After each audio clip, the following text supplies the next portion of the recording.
আসসালামু আলাইকুম। হ্যালো পেটিক জনগণ, কেমন আছেন সবাই?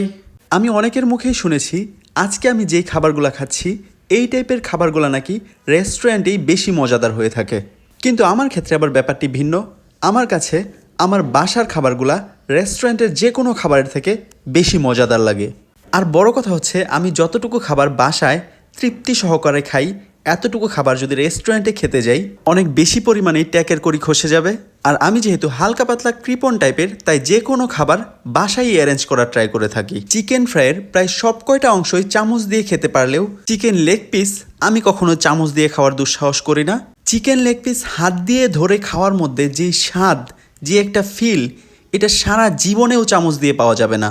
যাই হোক, আজকের প্রায় সবগুলা খাবারই মজাদার ছিল, তবে তার মধ্যে যদি কোনোটাকে টপে রাখতে চাই সেটা হবে আজকের ভেজিটেবলটা।